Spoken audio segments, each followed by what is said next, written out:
जो निजी संपत्ति निरूपण वाला है उसमें पहले जो निजी संपत्ति को नुकसान पहुंचाने वाला विधेयक था वो रोका गया।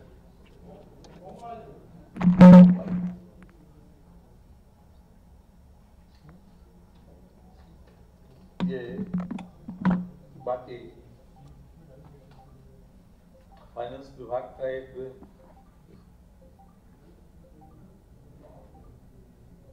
विषय फाइनेंस विभाग का था, जो अभी तक विभिन्न हमारे जितने भी कोषागार हैं वहां पर 5,000 से लेकर और 25,000 रुपए तक के फिजिकल स्टाम्प बहुत से बड़े पैमाने पर पड़े हैं। लगभग 5,779 करोड़ रुपए के हमने कैलकुलेट करवाए थे। तो उनको जब से ई स्टैंपिंग आई तब से उनको इस्तेमाल नहीं किए जाते। लगभग 120 करोड़ रुपए के साल के स्टाम्प निकलते हैं अभी तक। अगर इसी स्पीड से चलते रहे तो काफी समय लगेगा। इसलिए यह तय किया गया है कि बड़े स्टाम्प भी जिस प्रकार से स्टेट बैंक में चालान जमा करके उसकी एक कॉपी भेज दी जाएगी ट्रेजरी में, तो 5,000 से लेकर 25,000 तक फिजिकल स्टाम्प भी मिल सकते हैं जो ऑलरेडी छपे हुए पेपर वाले। उन लोगों को उसको डिस्पोजल करने के लिए राष्ट्र मंत्रिपरिषद ने अनुमति दे दी। केवल एक ही बात है कि बड़े स्टाम्प ई स्टाम्पिंग आने के बाद बहुत से कोषागारों में जमा है, उनको रखने में भी प्रॉब्लम हो रही है, तो इसलिए उसका डिस्पोजल करना है। विकास प्राधिकरणों में जहाँ जहाँ ज्यादा मांग रहती है और इंडस्ट्रियल डेवलपमेंट अथॉरिटीज में उनको ट्रांसफर करेंगे, या ज्यादा जहाँ मांग है वहाँ ट्रांसफर करके डिस्पोजल कर देंगे। 5,779 करोड़ रुपए।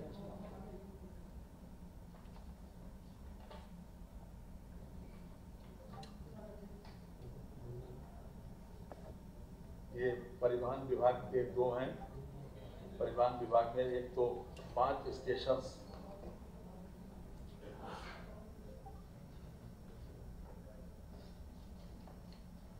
पीपीपी मॉडल के ऊपर डेवलप करने का जो स्थिति है उसको आगे बढ़ाया गया है। आज खास तौर से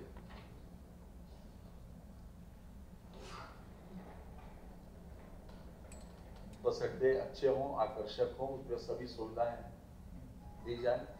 इस लिहाज से कुल 23 बस स्टेशनों को आइडेंटिफाई किया गया, जिसमें से 5 बस स्टेशनों कौशाम्बी, गाजियाबाद, विभूतिखंड लखनऊ, सिविल लाइंस प्रयागराज, पुराना गाजियाबाद शहर तथा आगरा फोर्ट आगरा बस स्टेशनों में प्राप्त को उपयुक्त पाते हुए इन बस स्टेशनों को चयनित बिल्डर्स मेसर्स ओमैक्स लिमिटेड और मेसर्स एजी इंटरप्राइजेस को लेटर ऑफ इंटेंट जारी किए गए हैं।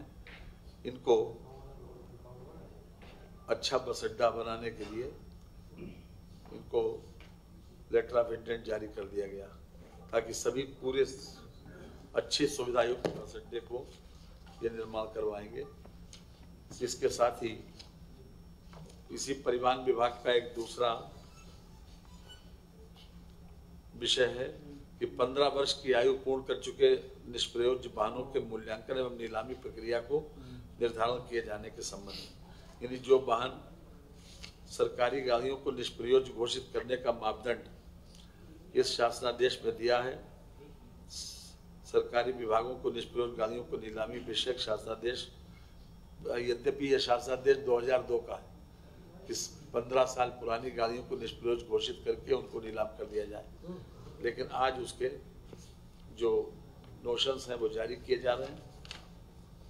ये 2 परिवहन विभाग के से संबंधित विषय थे, जिसको आज मंत्रिपरिषद ने पारित किया है।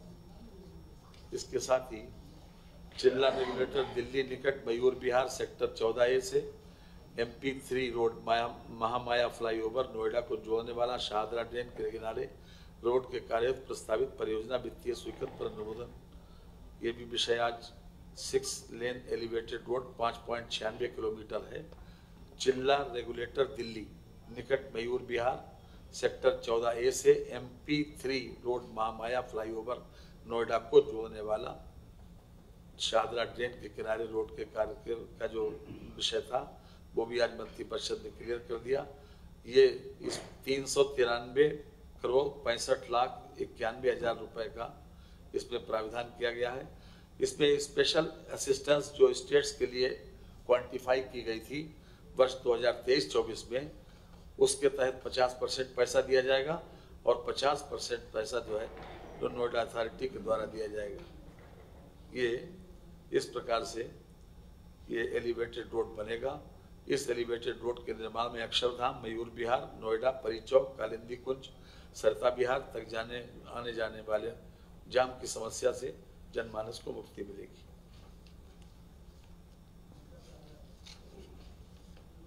इसके अतिरिक्त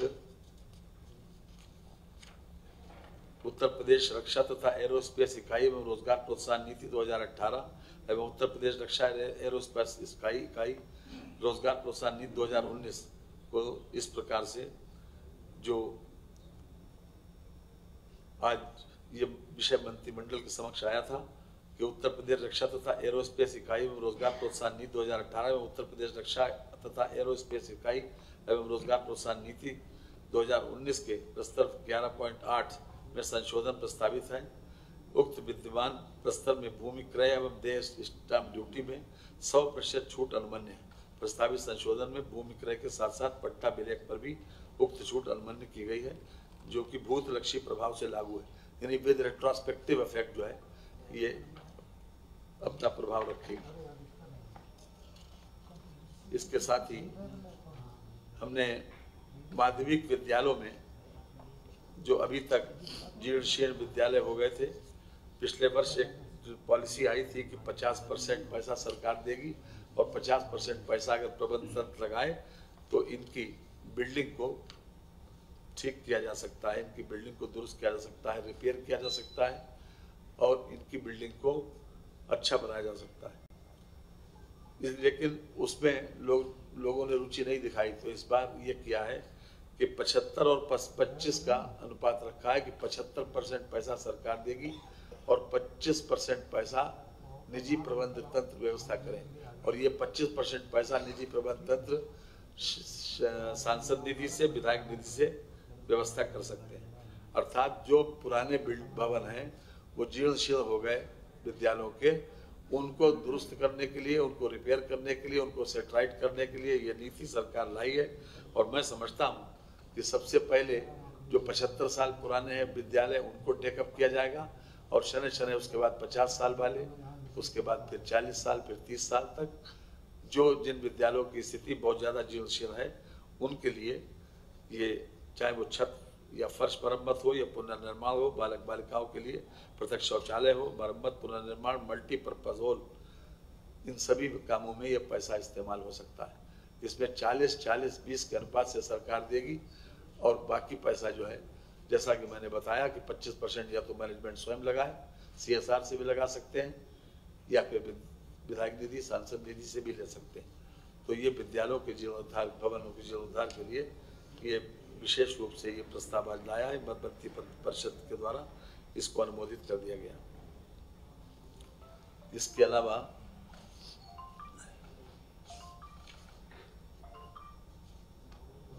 कोषागारों वाला हो गया,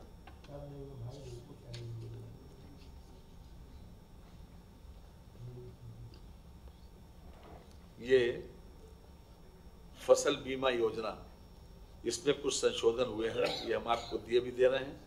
जैसा कि हम जानते हैं कि खरीफ की फसल में 2% पैसा देना पड़ता है किसानों को और रबी की फसल में 1.5%। वास्तविक प्रीमियम की दर से जो भी कम हो उस तक सीमित रहता है। इसके अतिरिक्त सरकार भी इसमें 650 से 700 करोड़ रुपए तक का व्यवस्था हमने की है और अक्सर अगर 110% से ज़्यादा नुकसान होता है तो राज्य सरकार बहन करेगी। इस प्रकार की व्यवस्था इसमें की गई है, ये हम आपको दे भी देंगे। इसके अलावा PWD के 2 मामले हैं। PWD के एक है कि जो उच्च विशिष्टियों को ओके कराने के लिए, पारित कराने के लिए अभी तक मामला कैबिनेट में जाता था।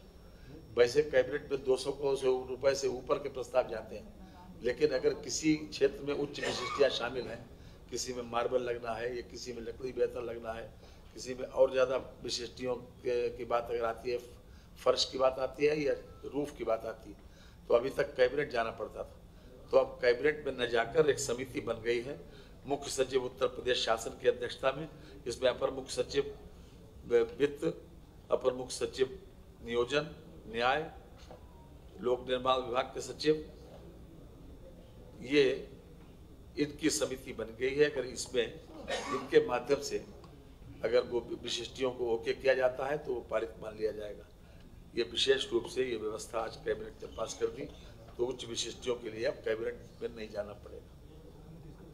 साथ ही साथ दूसरा पीडब्ल्यूडी का प्रस्ताव है कि प्रदेश में लोक निर्मित किए जाने वाले मार्गों के दोनों तरफ यूटिलिटी सर्विस जैसे विद्युत केबल, सीवर, ड्रेन आदि की स्थापना हेतु डक्ट निर्माण का मानकीकरण, यानी सड़क बनती थी और जैसे ही सड़क बनी तो पता चला ड्रेन खुदना है, कोई केबल पड़ना है या सीवर लाइन पड़ना है, तो उसके लिए ये व्यवस्था की गई है कि जिलाधिकारी की अध्यक्षता में एक समिति गठित की जाएगी, जिसके सहयोग विभाग के संस्था के अधिशासी अभियंता से अन्य अधिकारी होंगे एवं विभिन्न यूटिलिटीज के संबंधित जिला स्तरीय अधिकारी समिति के सदस्य होंगे। यानी अगर कहीं सीवर लाइन पड़नी है या नाली बननी है या किसी प्रकार का कोई केबल वगैरह पड़ना है, तो उसके लिए पहले से मीटिंग हो जाएगी सड़क बनने से पहले, ताकि ऐसा न हो कि सड़क आज बने और कल को वो खोद दी जाए। तो उसका भी समाधान हो गया कि अभी तक होता ही था कि सामान्यतः सड़क आज बनी, पता चला 3 महीने 4 महीने बाद कोई केबल पड़ना है, उसके लिए खोदी गई। तो इसके लिए जिलाधिकारी की अध्यक्षता में समिति बनेगी और वो समिति इस बात को तय करेगी कि पहले उसको ड्रेन का काम या सीवर का काम ये हो जाए, ताकि बाद में सड़क खोदना न पड़े और आवागमन में असुविधा न हो।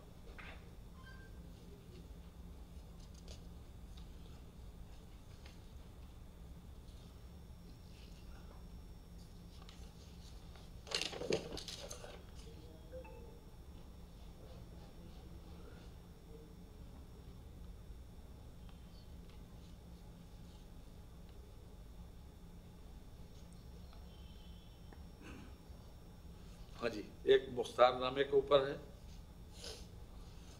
कि अभी तक गाजियाबाद, नोएडा में बहुत सी जगह ऐसा है कि मुख्तारनामे को ही एकदम से ट्रांसफर डीड के रूप में इस्तेमाल किया जाता है। जैसे मुख्तारनामा किसी के नाम लिख दिया, अब ये मान लिया जाता है कि स्टाम्प पेपर बचाने के चक्कर में कि वही अपने आप में ट्रांसफर डीड के रूप में उसे प्रयोग होता रहता है।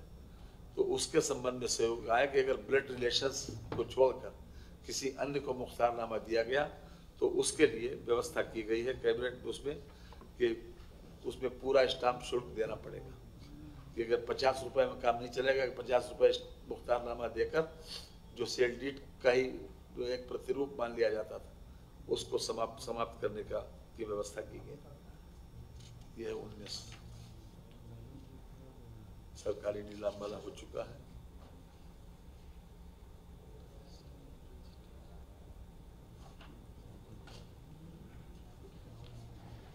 बाकी आपको तो वो मिल गए होंगे, तो हमारे माननीय उपाध्याय जी से अनुरोध करेंगे हमारे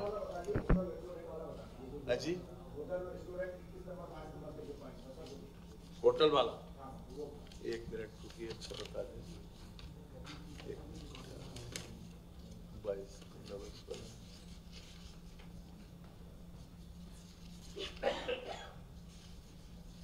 नंबर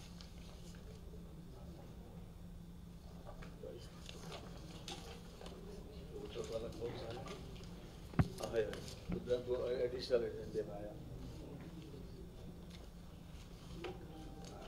ट्रांसफर पॉलिसी भी आज आ गई है। नहीं, वो ट्रांसफर पॉलिसी तो जैसी पहले थी वैसी है, बस उसमें यही वो है परिवर्तन कि जो भी चाहे विभागाध्यक्ष ट्रांसफर करें वो मंत्री जी से बात करने के बाद ही उसको ओके करेंगे। और साथ ही साथ वो जो अभी तक अगर सीजन के बाद यानी ट्रांसफर सीजन के बाद कोई ट्रांसफर होता है तो उसके लिए का की बात का श्रेणी के लोगों के लिए फाइल मुख्यमंत्री तक जाती थी, अब उसमें का और खा दोनों शामिल हैं। 30 जून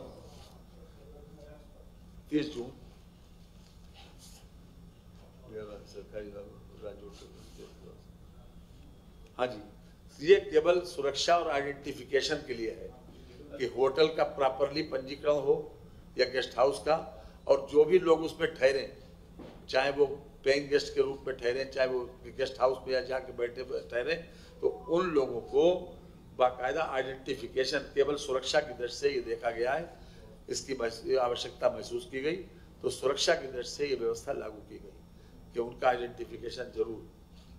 धारा 13 के अंतर्गत जो व्यवस्था पहले से चली आ रही थी उसी में संशोधन किया गया है। राज्य सरकार की विनियमन बनाने की शक्ति का प्रयोग करते हुए उत्तर प्रदेश होटल एवं अन्य पूरक आवास परिवर्तित किए जाने के संबंध में ये केवल सुरक्षा की दृष्टि से किया गया, क्योंकि इधर देखा गया कि काफी घटनाएं घटी हैं। हम आपको दे रहे हैं, केवल आइडेंटिफिकेशन हो उनका जरूर, केवल आइडेंटिफिकेशन हो, आइडेंटिफिकेशन मस्ट। जैसे कोई आदमी ठहरे उसके पास आईडी की चाबी थी, आईडी तो अभी मांगते हैं, लेकिन उसमें आइडेंटिफिकेशन मस्ट कर रहे हैं। हाँ मस्ट है। 21 इसका एक पोर्टल बनाएंगे।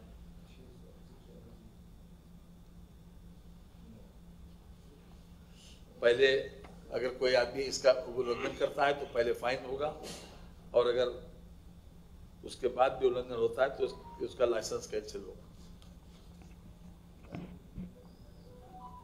मतलब आइडेंटिटी मस्ट है, आपको आइडेंटिटी शो करना।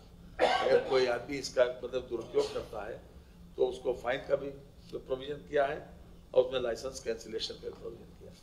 असल में मेरी ट्रेन है, इसलिए हम तो आज्ञा लेंगे आपसे, माननीय उपाध्याय जी से हम अनुरोध करेंगे कि अब आगे के विषय जी कौन,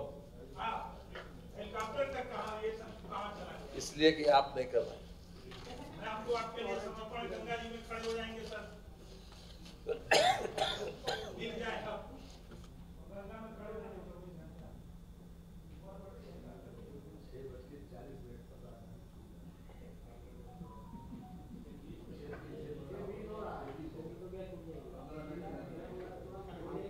Sorry, thanks to all.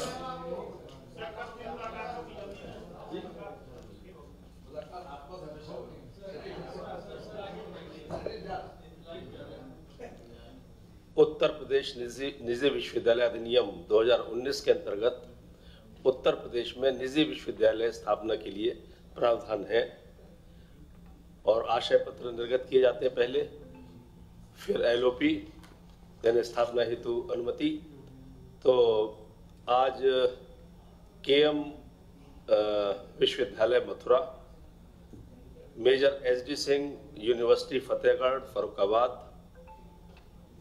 अग्रवन heritage university Agra, Uttar Pradesh निजी एसडीजीआई ग्लोबल विश्वविद्यालय गाजियाबाद और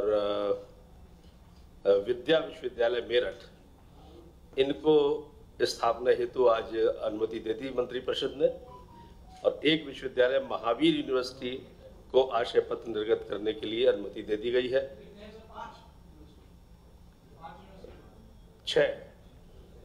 5 को स्थापना हेतु अनुमति, 1 को आशय पत्र निर्गत के लिए।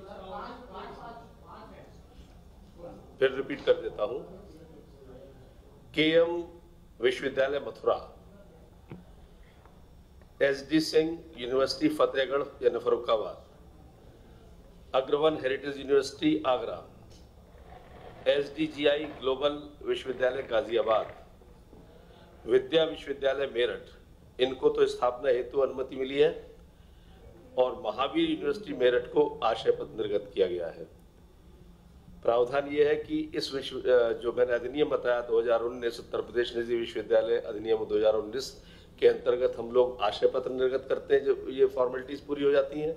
फिर उत्तर प्रदेश निजी विश्वविद्यालय नियमावली के अंतर्गत जो उनसे इंफॉर्मेशन चाहते हैं वो इंफॉर्मेशन और फिर उनका इंस्पेक्शन, उसके बाद स्थापना हेतु एलओपी जारी होती है। फिर ये हाउस में जाता है, उसके बाद अधिनियम माननीय महामहिम के यहाँ। तो ये एक निजी विश्वविद्यालय अधिक से अधिक खुले उत्तर प्रदेश में, ये लिया गया। और एक निर्णय और निर्देश मिला है माननीय मुख्यमंत्री जी का कि 20 श्रेणी की जो जिले हैं, या यूं दूसरे शब्दों में कहें कि जहां पर अभी तक निजी विश्वविद्यालयों ने प्रयास नहीं किया है, अधिकतर जो बड़े सिटीज़ हैं या बड़े डिस्ट्रिक्ट्स हैं वहीं वो लोग प्रायोरिटी देते हैं। तो जहां प्रायोरिटी नहीं मिली है वहां पर उनको आमंत्रित करने के लिए, प्रमोट करने के लिए कुछ इंसेंटिव्स दिए जाने चाहिए, जिससे वहां पर भी यानी हर जिले में एक निजी विश्वविद्यालय हो। यह टारगेट लेके चल रहे हैं हम लोग। तो वहाँ कुछ इंसेंटिव्स के लिए एक नीति बनेगी और नीति में के अंतर्गत जो भी उनको इंसेंटिव्स देने के वो प्रावधान किए जाएंगे। ये एक आज मंत्रिमंडल की बैठक में माननीय मुख्यमंत्री जी ने निर्देश दिया है, तो हम लोग जल्दी ही उसकी नीति बनाएंगे। धन्यवाद।